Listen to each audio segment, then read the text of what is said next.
Hello my dear students, আজ আমি আয়তঘন অর্থাৎ কষে দেখি 4 চ্যাপ্টারের মাধ্যমিকের 23 নম্বর অঙ্কটি একদম লাস্ট অঙ্কটি কষে দেখাবো। তাহলে এখানে অঙ্কটি বলা ছিল 20 মিটার দীর্ঘ এবং 18.5 মিটার চওড়া। হ্যাঁ, একটি আয়তঘনাকার, এখানে দীর্ঘ মানেই দৈর্ঘ্য আর চওড়া মানে প্রস্থটা বোঝাচ্ছে, আয়তঘনাকার পুকুরে 3.2 মিটার গভীর জল আছে। ঠিক আছে, দৈর্ঘ্য প্রস্থ এবং গভীরতা বলা আছে। হ্যাঁ, তাহলে আমরা এখান থেকে আয়তনটা পেয়ে যাব। তারপরে বলছে ঘন্টায় 160 কিলোলিটার জলসেচ করতে পারে এমন একটি পাম্প দিয়ে কতক্ষণে পুকুরটির সমস্ত জলসেচ করা যাবে হিসাব করে লিখি। এটা একটা কোশ্চেন। আর একটা লেস কোশ্চেন এখানে সেট করে দেওয়া আছে। ওই জল যদি 59.2 মিটার দীর্ঘ এবং 40 মিটার চওড়া একটি আল দেওয়া ধান খেতে ফেলা হয়, তবে সেই জমিতে জলের গভীরতা কত হবে হিসাব করে লিখি। আর এখানে একটা কন্ডিশন বলা আছে 1 ঘন মিটার সমান সমান 1 কিলোলিটার। এই অঙ্কটি কীভাবে সলভ করবেন দেখুন, আমি এখনই কষে রাখলাম। তাহলে এই অঙ্কটি যেটা সলভ করার পদ্ধতি সেটা হলো, হ্যাঁ দেখুন, পুকুরের আয়তনটা, তাহলে দৈর্ঘ্য প্রস্থ আর উচ্চতা বলা ছিল। কী বলা ছিল? প্রথমে বলা ছিল দৈর্ঘ্য প্রস্থ আর একটা হলো উচ্চতা। তাহলে এই তিনটাকে যদি আমি গুণ করে দেই তাহলে কত পাচ্ছি দেখুন। দৈর্ঘ্যটা বলা ছিল 20 মিটার, আর চওড়াটা ছিল 18.5 মিটার, আর গভীরতাটা বলা ছিল 3.2 মিটার। গভীরতা বা উচ্চতা একই বিষয়, আপনারা গুণ করে দিবেন তাহলে আয়তন পাবেন। তাহলে আয়তনটা পাবেন ঘন মিটারে। এই তিনটাকে গুণ করলে পাবেন 1184, হ্যাঁ, ঘন মিটার। তাহলে যেহেতু 1 ঘন মিটার সমান সমান 1 কিলোলিটার, তাহলে আমরা বলতেই পারি 1184 ঘন মিটার সমান সমান 1184 কিলোলিটার। আমাদের টার্মস অ্যান্ড কন্ডিশনের মধ্যেই দেওয়া ছিল যে 1 ঘন মিটার সমান সমান 1 কিলোলিটার।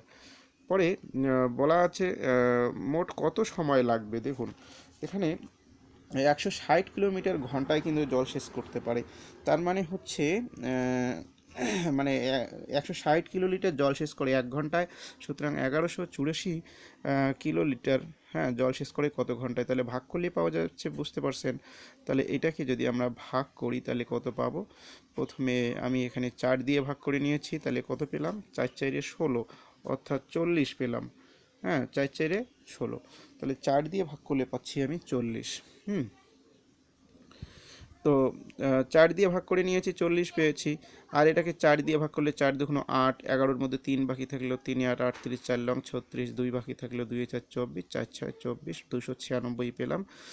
এবার আবার 4 দিয়ে ভাগ করলাম, তাহলে 4 7 28, 29-এর মধ্যে 1 বাকি দিলে 1 4 16, 4 4 16, 4 10 40, 74/10 পেলাম। এবার এটাকে ভাগ করলে 7 সমস্ত 4/10 আসবে, অর্থাৎ 7টা পূর্ণ সংখ্যায় পেয়েছি। এটা হচ্ছে 7 ঘন্টা, 4/10 এটাও ঘন্টা। তাহলে ঘন্টাকে 60 দিয়ে গুণ করলে পাবো মিনিট। তাহলে 10 60 10 6 10 60, তার মানে 4 6 24, 7 ঘন্টা 24 মিনিট পেয়ে গেলাম। ধান ক্ষেতের দৈর্ঘ্য বলা আছে, তার মানে আমাদের মোট সময়টা, একটা কোশ্চেন আমাদের সলভ হয়ে গেল এইখান থেকে। সেটা হচ্ছে সময়টা কতক্ষণ লাগবে সেটা। নেক্সট কোশ্চেন ছিল একটা ধান ক্ষেতের মধ্যে সেই যদি জলটাকে আমরা ফেলি তাহলে তার গভীরতাটা কতটা হবে সেটা বাইর করতে হবে। তাহলে ধান ক্ষেতের দৈর্ঘ্য বলা ছিল 59.2 মিটার এবং প্রস্থ বলা ছিল 40 মিটার, আর গভীরতাটাকে আমি এই মিটার এখানে ধরে নিয়েছি। তাহলে দৈর্ঘ্য প্রস্থ আর গভীরতা গুণ করলে আমরা কি পাবো? আয়তন পেয়ে যাব। তাহলে সেই আয়তনটাকে আমরা জলের আয়তনের সঙ্গে, পুকুরের জলের আয়তনের সঙ্গে সমান করে দিব। তাহলে অ্যাকর্ডিং টু দ্য কন্ডিশন আমরা কি করব? লিখে এখানে দৈর্ঘ্য প্রস্থ ইন্টু উচ্চতা লিখে ডান দিকে 1184 কিলোমিটার লিখবো। আমি এখানে একবারে লিখে নিয়েছি।